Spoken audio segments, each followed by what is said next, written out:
eating disorders and self-esteem issues, body dysmorphia, just through my personal story. Your brain can do amazing things. It can help you learn, retain information, create memories, fall in love, and it has the ability to convince. It can convince you to do things that are happening when they really aren't. It can convince you that you look a certain way when you really don't, and that people expect you to do things that they really don't expect from you at all. For me, having these questionable thoughts about my body shape started when I was around 12 years old. Just a little background of my image until my freshman year coming here. At 12, girls started wearing like shorter shorts and tighter tops, and I didn't really think anything of it. I kind of just started buying the new clothes and feeling relatively comfortable in my own skin. Although I did start to make like small comparisons, so what they looked like compared to me, their size of clothes, their hair, their body shapes, all compared to mine. And when I started high school a couple years later, that was when your looks became much more important. High school was also where I was introduced to dieting. My older sister, she was always into these like random cleanses, and of course I had to be the test dummy with her, being her younger sister. They would only last like a few days or weeks before we got sick of drinking like tomato juice or cabbage soup. And during high school, my eating habits were pretty standard. You go out for lunch with your friends. You mostly ate home-cooked meals before going to a sporting event, and they were all relatively healthy. Girls in high schools would also talk about losing weight or going on diets, but never really followed through. And then in the 10th grade, so when I was 15, I started playing a lot more tennis. After a few months of playing, I met up with my coach, and I was training with him a little more, and I just kind of decided that I was gonna play like OTA tournaments and ITF tournaments, which are like international and in Ontario. And then after a few of those tournaments, I just wanted to go to university for tennis. I wanted to go to the States. Some of my good friends were getting scholarships for their respective sports, so I thought, why not me? My training increased, and this was where my healthy eating kind of evolved into a lifestyle. I would base my eating on my training level. I had a much cleaner diet, and a lot of people who doubted me, I was definitely thinking like, I'm gonna prove them all wrong. So fast forward to now my first year here. I had just previously taken off a year in between high school and university to play as much tennis as I could. I also started to get these like weird stomach issues. I was in like constant pain sometimes. I was uncomfortable. I didn't really know what it was. So I went to a naturopath back home at the time, and she had put me on a gluten-free diet. She thought that I might have a sensitivity, and at the time, I thought it was great. I was like, I'm gonna be in my peak wellness level. I'm not gonna have any pains anymore, and I'll be able to perform without worrying, like right before I went to school. But when you're starting to develop an eating disorder mindset, it only takes one thing, and that one thing becomes your safety zone. So in my case, it was being gluten-free. Although I didn't know at the time, this became one of my best excuses for avoiding any food that I was like nervous to eat. So when I came to the University of Mount Olive, I was so nervous, I was anxious, I was basically every emotion you could think of. Coming from Canada, not knowing anyone, it was kind of like a brand new start. So at first I was a little lost. I wasn't as outgoing when I first met people until I started to get to know them. So I went to the gym a lot just to pass time, and you have a free gym membership, so might as well. And then the tennis was amazing, the training was great, and I started to make new friends. It all seemed like I was adapting to this new collegiate athletic life, except for my own self-image. I always wanted to be a certain weight, a certain size, and it was my time to really commit. So I started working out extra after and before my training sessions, eating an extremely healthy diet. I became so fascinated with like social media and finding all these new diets or all these new like healthy eating styles. And I did a lot of that in my spare time. And then I started to develop rules for myself. So in order to be the best, you had to be and do anything possible. And the easiest thing I could do was control my diet and exercise. So eat less nuts and seeds, don't eat until you're starving, work out every day no matter what, and if you do eat too much, go and do your routine. So just a disclaimer, when I say go and do your routine, I'm actually referring to like going to the bathroom and purging.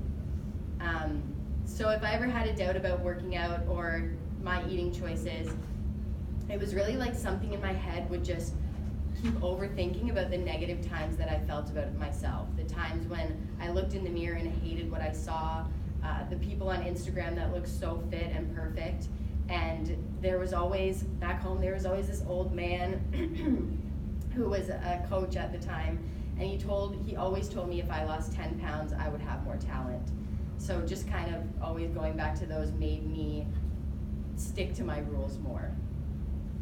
As the first semester came to an end, people started noticing that I lost a little weight, and yet I couldn't see it at all. People knew that I was a healthy eater, and I like to work out, so it wasn't a total shock to be losing weight, and just kind of getting used to everything, the stress level and athletic level, so I kept following my rules. And then during and after Christmas break was where it really escalated. I became an expert at eating basically nothing, but making it seem like I was. And my friends and family back home noticed my weight loss, but because I had my rules and I had certain tricks, they just thought it was basically because I was an athlete. And when the spring season started up after my break, I wasn't chosen to be on the lineup, so that was kind of another excuse to work out even more. Like if I'm not playing matches, I have to be doing something wrong. I'm not enough. I'm not skinny enough. I'm not talented enough. Not fast enough. Not performing enough. I became so obsessed with my eating and exercise that when the warm weather came around, people started to notice my weight loss a lot more. And for me, I was just implementing more rules. If you have the choice to eat, don't eat meat. You can't eat unless you've worked out in the morning. Only eat a little when you're around people so they'll stop questioning you. And when you have too much to eat, go and do your routine. So I remember this one tournament in season, I got extremely sunburned, like probably the worst sunburn I've ever had. And I asked one of my teammates to just take a picture, and I was gonna send it on Snapchat or on whatever social media. And it was the first time that people back home saw like my bone structure and how much weight I kind of lost. And no one really said anything, but I kind of just noticed in the way that people were treating or like reacting to me. Like my mom would just say like, oh, is everything okay? Are you feeling good? That sort of thing. And then I kind of felt like everybody became really reserved when they talked to me or looked at me. Like it was almost like, I don't know, it was just like kind of just like a dead look, like not really seeing me as like the way that they used to look at me before. So around April, so this all had continued until April, I got a call from the counseling services here one day after practice saying that someone had referred me and if I wanted to set up an appointment.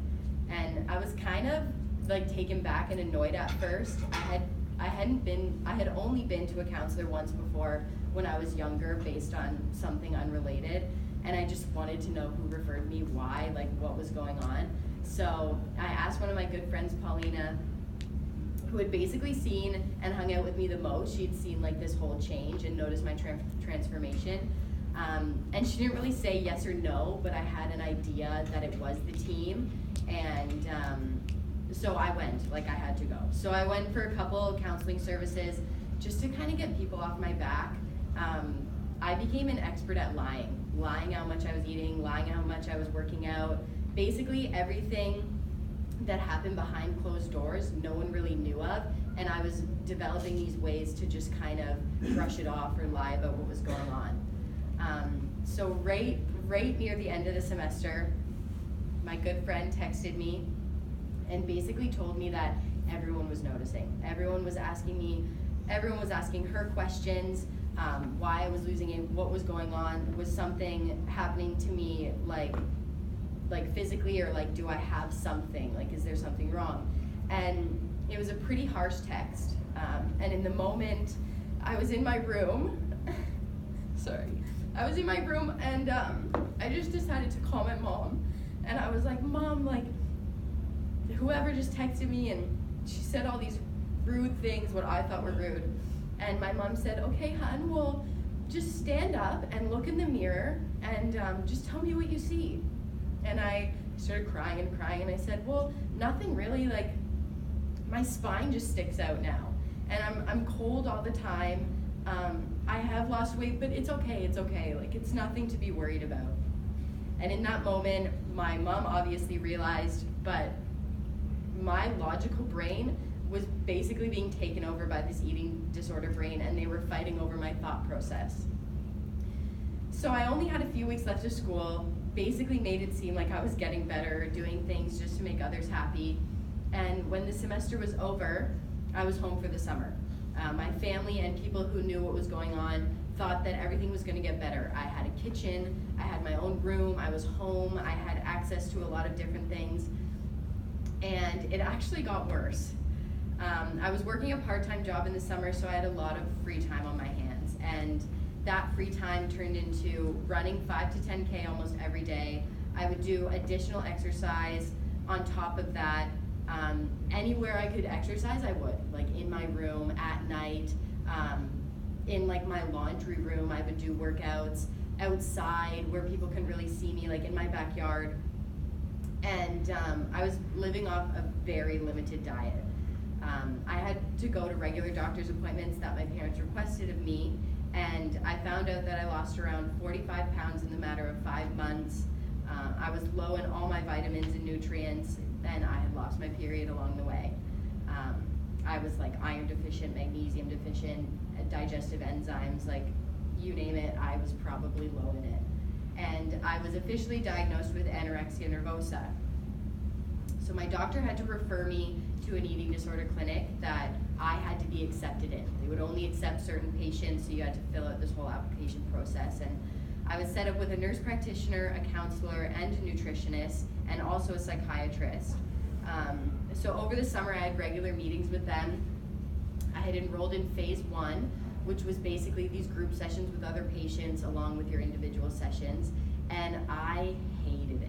Oh, I had it in my head, I was gonna say literally anything I could, get through this process, get back to school, and everyone will stop worrying about me. Phase 1 ended right before school started in August, so I only had to get through a certain amount of weeks. I was going to New York City for like my end of summer trip, and after that, everything would be fine. So I went to New York City to visit a close friend of mine, and on the last day of our trip, her mom, who I was so close with, I looked up to her.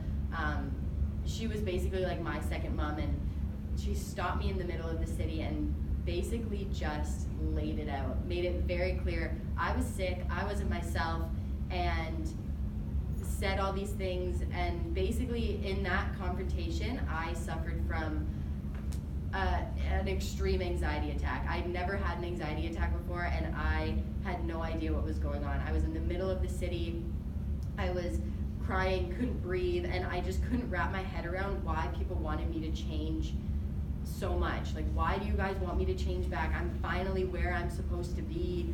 And it was just obviously not a good end to my trip. So I came back and I mentioned it to my parents, just kind of what happened. And I didn't know this, but it was already decided by them that I had to stay home for the semester in order to get better. So it's one thing to be told that you can't go back to school, to think that you're not going to be graduating on time, not going to see your friends for a while, but to take away your sport and something that you worked so hard for, you basically put your life for this in such a short amount of time, really broke me. And so telling my coach was probably like the scariest moment. Sorry. I was so nervous, and it happened so fast. It was like 2 days before school started, and I emailed him like, hey, I can't come back. Like, it was just very brief, and he was like, is everything okay? Like, call me, we can talk about it. So I had no idea how he was gonna react. I went for a walk, and I was like shaking. I was What's he gonna think? Is he gonna take my spot away? Am I off the team? Will he look at me differently? Will the girls look at me differently? And when I told him what was going on, he couldn't have been more understanding, and all he wanted for me was to be healthy and to come back better than ever. And of course my spot wasn't taken, and I just realized how lucky I am to have someone like him and to have such an amazing team to be a part of. So I didn't really tell a lot of people what was going on. If anything, I said I wasn't coming back just for the semester, and if they really asked, I would just say, oh, just health purposes, whatever. So I didn't want people knowing I was sick or I had some kind of mental disorder. I just kind of brushed it off. And the next 4.5 months was probably the toughest battle, not only physically, but mentally.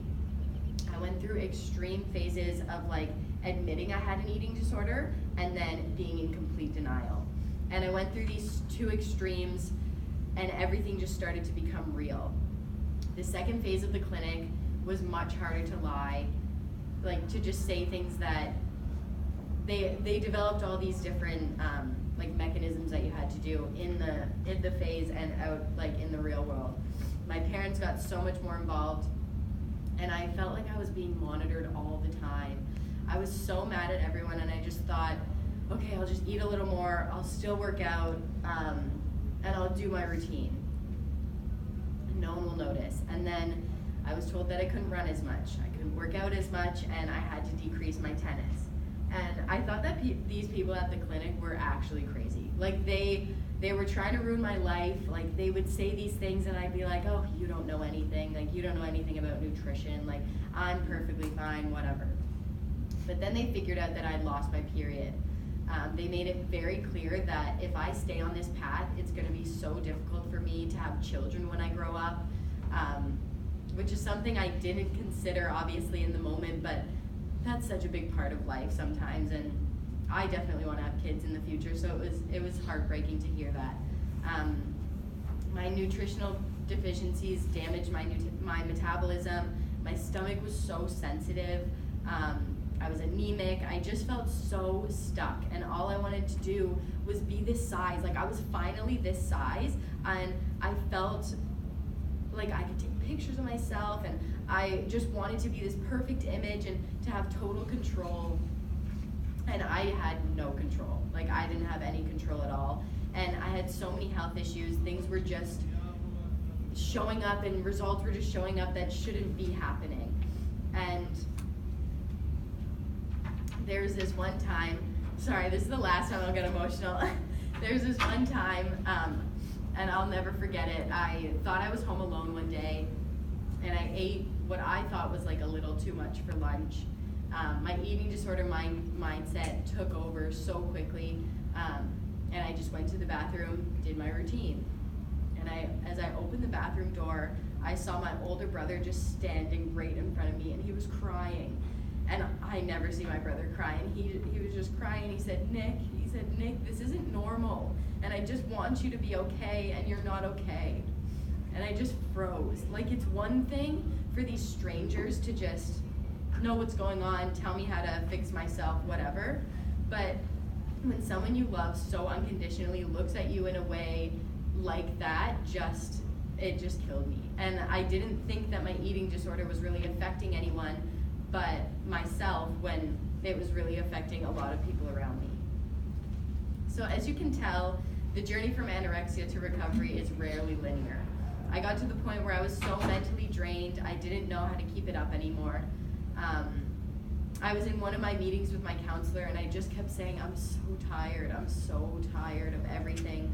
I'm so sick of just being this fake person. I'm trying to put up this image of myself that's not really me. And so I started to participate a little more in the clinics. I ate more each day, and I just thought, if I can do this, then I can go back to school, I can play tennis, and I can beat this, I can do this. And the anxiety attacks decreased, and by January, regardless if I was 100% ready, I was healthy enough to come back. I was so nervous and scared that I would fall back into my own ways when I came back to school. I didn't only have to take a semester off, but I had to confront the people, certain people, why I was coming back. And it wasn't just a broken bone, it was a mental disorder. And I didn't want people to pity me or look at me differently or think less of me. It takes around 6 years to be fully recovered from an intensive eating disorder. And I'm nowhere close to being at those 6 years, but throughout this recovery thus far, I've challenged myself in ways that I never thought would have been possible. I definitely have terrible days, but I also have amazing days. And I utilize so much of the school and the school counselor here at the university, because it's so nice to just tell somebody however you're feeling and just putting it on their shoulders and not on my friends' shoulders and not on my family's, but just someone who actually knows how to react to you, you know? I want everyone to know that I would never wish this experience on anyone. And the way that you can impact someone both positively and negatively by saying the littlest thing is so significant. I want everybody to know that you are enough, and doing things in life that make you truly happy is so much more satisfying than trying to obtain an unrealistic goal. It can make you miss out on so much opportunity, so just take everything and just live it up to the fullest. And I'm not saying don't ever work out, but do things that you love. If you want to go play tennis, go play tennis. If you want to play football, if you want to run on the treadmill, that's your choice, and I think that it's so important. But do things that you really enjoy. So I just want to say thank you. Thank you to the university for allowing me to come back, to get on track to graduate on time with my friends, to be able to join programs I didn't even have the courage to join. Thank you to my coach and my team who believed in me more than anyone, to show me how hard work and determination in the right way really does pay off. And thank you to my family who I put through too much, and they supported me through it all. And thank you to my friends, the ones who stood by me through this whole process, even though it could have been so easy to leave, and the ones who I've met along the way that I've been able to open up about this whole journey, and having that support is something I really just can't thank you enough. So there's a little quote that I want to end on. I say it to myself almost every day, but it's just, be amazing, be confident, be strong, be smart, be good, and most importantly, be yourself. Thank you.